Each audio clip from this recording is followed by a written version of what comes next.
Hello，各位好，欢迎来到何静涵说八卦拳，不说八卦，只说拳啊。我们上一回谈到了练传统中国武术，一定要去研究筋，一定要去练出来这个筋啊。还有筋跟肌肉有什么差别？为什么我们要使用筋啊？好，接下来到底什么是筋啊？我还是用这本书啊。其实，在西方，在现代的解剖学里面啊，他们不是没有发现到这个东西，他把它归纳到什么？归纳到结缔组织，结缔组织里面的筋膜组织啊，筋膜。现在这个很流行啊，也是因为西方发现了以后啊，那个解剖列车还是什么发现了以后，他还申请专利。他不晓得这个东西在中国已经数千年了啊。筋是筋，膜是膜啊。他们有发现这个东西，也发现这个东西非常的重要，最近才发现的。好，他们归类在筋膜组织。这个筋膜组织它是怎么说的呢？他说啊，筋膜组织是人体的钣金啊，是保护的，钣金是保护作用，绳索是串联作用，导管是输送啊东西的，以及填料啊。由疏松或致密的结缔组织构成，它是结缔组织的一种。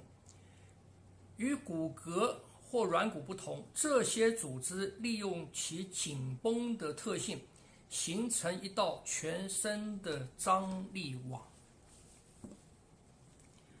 没有错，经络系统它就是一个遍布全身的一个张力网，我们要练的就是练出来这个张力啊。好，后面还说，我们将把筋膜组织分成3个部分。第一个是腹膜啊，腹膜就是我们讲的肌膜啊，覆盖在肌肉上面的。第二个是缆线啊，就肌腱、韧带，还有其他类型就是浅筋膜跟骨膜啊。好，这个里面我们武术比较强调的有分层次哦。第一个要练的是缆线部分，缆线部分就是比较大的筋啊。比较大的筋是什么筋？比较大的筋是由关节到关节的，就是串联骨骼可动关节啊，串联骨头的那个筋。这个筋是由什么组成？主要是由肌腱韧带，这个是属于缆线的。我们练筋第一步要把这个先找到它，然后要把它练出来，把它的操作跟肌肉的操作区分开。然后啊，这个缆线的部分有点像道路的这个高速公路，或者你看一个树叶啊，你看一个树叶的话，树叶最中央的部分是比较粗的，这个是树叶的大的筋。然后从这个大的筋分出去，会有比较小的筋啊，它也是缆线的作用，可是它是比较小的，它是分布到旁边去的。然后呢，还会有从它伸出来更小的筋，然后一直到树叶上面啊，有一层薄膜啊。你仔细，有一些树叶会比较好撕开啊，所以它还是也是由大筋分出去，小一点的筋，再小一点的筋，再小一点的筋，然后一直到膜。我们在锻炼的时候，从大的先锻炼，大的筋锻炼出来，你会使用它，能够伸缩它啊，它上面有能量在流动之后，自然它会把分出去的这些筋把它张开。当大的筋、中的筋、小的筋都运动到张开了以后，它们之间的膜就会被张开。这个东西是有一个层次的所以我们主要的是这个锻炼什么？锻炼这个缆线的部分这是一个网，这确实是一个网好，我们再看，他还说他有谈到这个肌腱位于肌腱的肌纤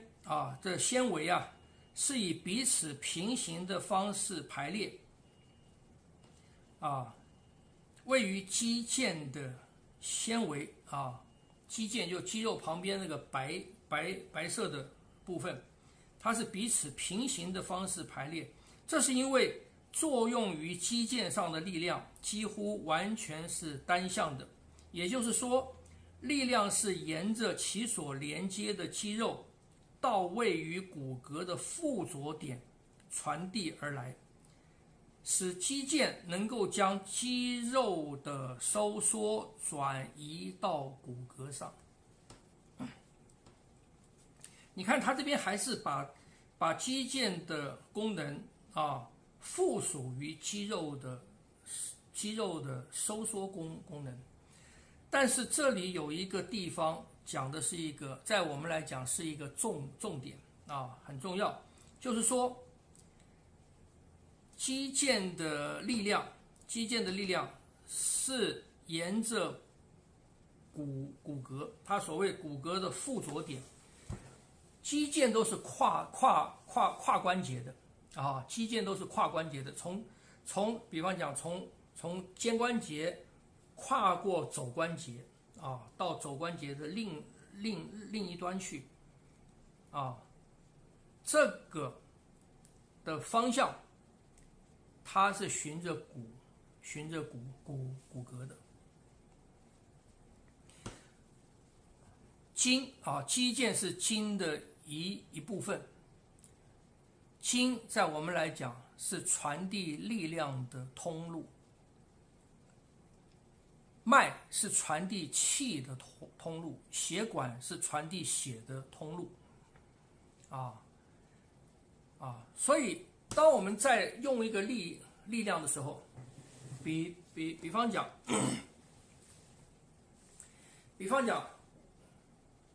我这样用力，我这样用力，很明显的看到这是用一个单一的关节力，而我的运动方向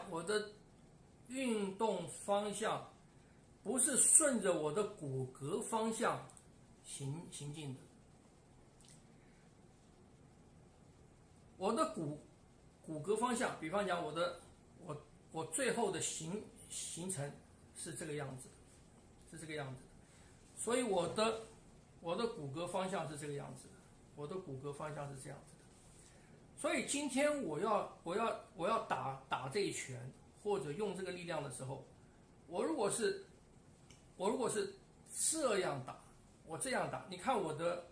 这个小臂手臂的运动方向跟骨骼的建构方向不是一个方向，所以它不是一个有效率的方式，而且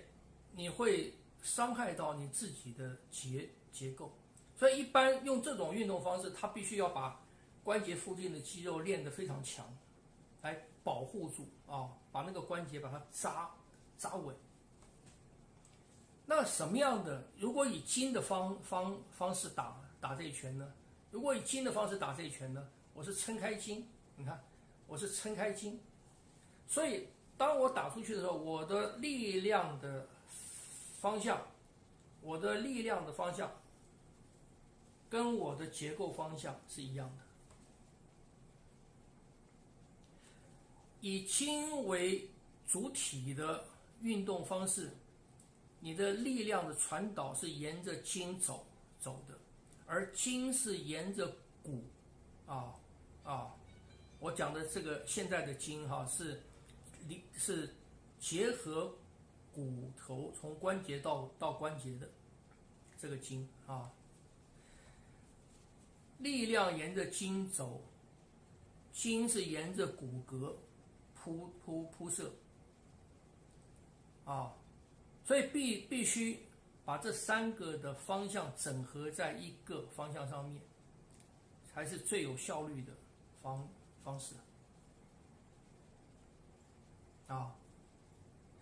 手臂是这个样子，腿是这个样子，脊椎也是这个样子。所以从腿到脊椎到手，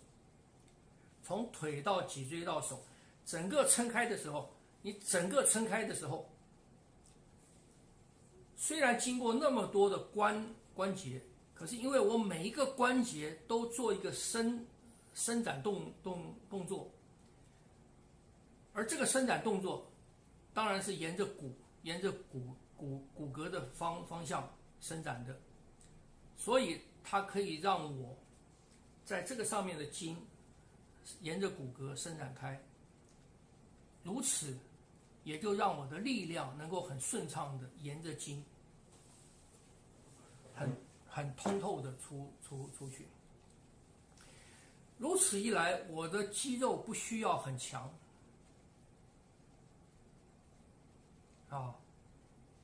以武术来，以中国武术来讲，以防御性的武术来讲，我抓到一个机会可以打到对方，可以伤害到对方的时候，我不会去打他无关紧要的部分。这个是现在跟现代的竞技武术很大的差别，这个必须要清楚。因为我是防御性武术，我是弱者，对方是强者，所以我在防御当中，我有机会去攻击他的时候，我不会攻击他。能够掌握到那个难得的攻击机会的时候，你要去攻击哪里？当然是去攻击他必救之处嘛。我攻击到了以后，我就可以降低，或者我就可以阻止他对我的侵犯。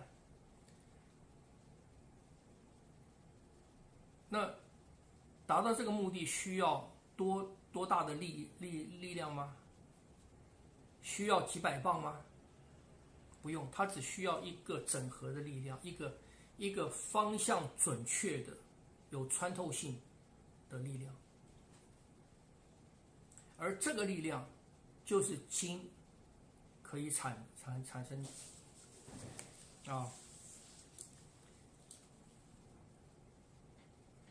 所以我们看它这个地方还有提到，我再念一段人体是一个聪明的有机体早就知道胶原蛋白这种能够用来捆绑，同时又可以区隔的原料，总有派上用场的时候。原因之一是它可以节省力气，不需动用肌肉组织的收缩特性来稳定某块组织或身体部位，不需要运用到肌肉，它指的是肌肉的收缩功能。只要打造一些胶原基础建设，即可有效率地达成目标。筋膜鞘、腱膜以及韧带都是人体善用胶原蛋白的例子。既然如此，何不使用膝盖韧带来支持胫骨关节，好让股四头肌及其他周围的肌肉好好休息一下？就是这个道理啊，就是这个道理啊！比方讲膝盖，我一直强调，你用膝盖的时候，你要去张开你的膝盖后面的2条筋，你的力量的传导是透过这2条筋传导的，膝盖后面，而不是力量走到膝盖的前面去。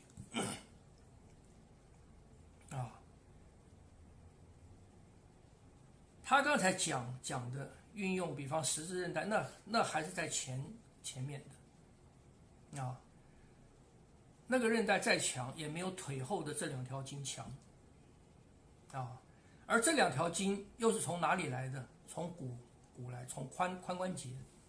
从髋关节来的而这2条筋走下去，通过小腿肚的2侧下去到阿基里斯腱，我们讲腿后筋。这是一个力量，腿部力量的一个传导路径。我们如果用这个筋的这个传导路径的话，我们就可以节省，我们就可以甚至不使用肌肉的收缩力量。这就是练拳的老师傅一直讲放松什么？不要去用肌肉的收缩力，放松掉，不要用它。你唯有放松掉肌肉，筋才会出来。你放松掉肌肉，筋才会出来。我如果拿一个东西，比方讲我拿这个。我这个手杖3公斤重请容我脱掉外衣你如果拿一个重的东西，请问你用什么地方拿？一般来讲是用这边是用上面的肌肉拿。可是你如果把肌肉松掉的话，我不用它，你会发现到什么地方在承载这个重量？底下的这2根筋，这2根筋就出来了。你的肌肉收缩力量越少，你越不去用肌肉的收缩力，这2根筋的使用就越多，筋就慢慢变强了。肌肉的收缩力越强，你的筋就越弱，因为肌肉收缩的时候它是变短，但是肌肉是长的，所以你的肌肉收缩的时候呢，关节就收缩起来，肌肉收缩，关节当然就收缩起来了，筋就没有伸展空间了，长期下来。筋就会有挛缩，或者筋根本没有力量，因为它完全没有承受过力量。用进废退，你不用它，它就弱它就退化所以这就是为什么师父说放松，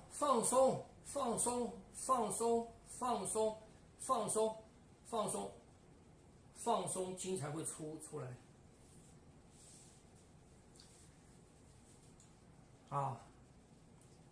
这个是伸缩智能这就是为什么八卦拳第3个这个大木长士，他认为你要习武，你要练拳除了前面的单换掌、双换掌练这个力与气力与气跟气与气之外，接下来在身体的能力上面，筋骨的能力上面，你要练出来这个关节的伸缩智能。关节的伸缩智能关键在哪里？关键在筋的伸缩智能。筋的伸缩，练筋的伸缩关键在哪里？关键在于你要把它跟肌肉区分开。所以它的过程是你先要找到它，你先要知道我现在用这个力，到底是在用肌肉力还是用精力？你先要清楚这个。这个是筋。比方我刚才拿一个重的东西，或者我们做一些操作，把身体的重量交给手臂，肌肉放松，它就到筋去了。先找出筋，每一个地方的筋，每一个手腿身上腰脊椎那边，先找出筋。第二个，你找到了它，你才能学习怎么去操作它。大部分的人因为长久不用它所以筋没有力量，筋没有力量，你不能操作它，它不听你的话所以你先要给它压力，让它变强，变强了以后，你才能学会怎么去操作它。什么叫做操作？你怎么操作筋？其实就是开合你的关节，就是开合关节当然，筋的练法筋的练法有很多有很多。那么我们这边的讨论不进入操作不进入技术的细节所以在这边只是让大家明白，它的设计里面第三个，对于身体筋骨皮最重要的，练出筋来，才具备伸缩之能。而八卦的特色是拧，你如果没有筋，你如果关节没有开，不可能拧，你最多只能做转不是拧。拧必须靠什么？靠筋。拧必须靠打开的关节才可以做拧所以你的关节打开了，你有筋了，你的肢体的运动方式就很多了。比肌肉，你用肌肉的运动方式是固定的，筋的运动方式非常的多，它的变化比较多它可刚可柔可刚可柔所以传统中国武术里面很多东西是基于这个筋的特性而发展出来的好，我们今天就到这边。如果这所有的节目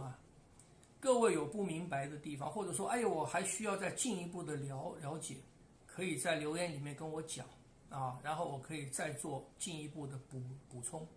但是我这里不做技术性的说明